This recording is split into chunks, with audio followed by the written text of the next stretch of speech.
అందరూ వచ్చేసారు. చిన్నోడు ప్రేమ ఏం రాలేదు అని అనేసరికి మేమందరం కారులో వచ్చామండి.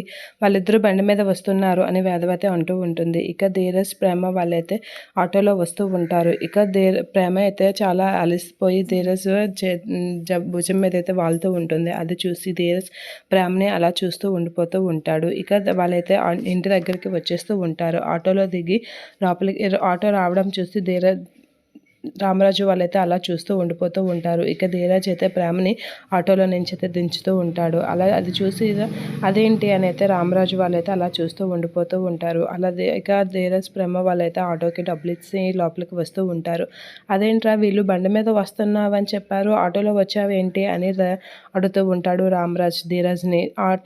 బండి ట్రబుల్ ఇచ్చింది నాన్న, అందుకే ఆటోలో రావాల్సి వచ్చింది అని చెప్పేసి అంటూ ఉంటాడు. బండిని పక్కకి పార్క్ చేసి ఆటోలో వచ్చాం అని ధీరజ్ అంటూ ఉంటాడు. ఆ మాటలకి రామరాజు అయితే అలా చూస్తూ ఉండిపోతూ ఉంటాడు. అయినా ఆ బండిని పక్కకి పార్క్ చేయడం ఏంటే, నీకేం బుర్ర బుద్ధి ఉందా లేదా అని అయితే తిడుతూ ఉంటాడు రామరాజు.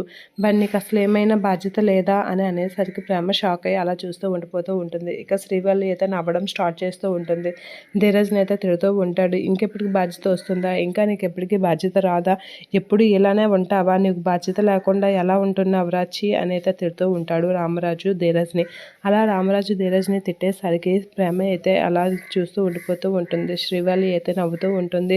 మా ఆయన్ని తిడితే తినేందుకు నవ్వుతుంది అని చెప్పేసి అయితే అనుకుంటూ ఉంటుంది. ఇక శ్రీవల్లి అయితే రామరాజు తిట్టిన తిట్లకి అలా నవ్వుకుంటూనే ఉంటుంది.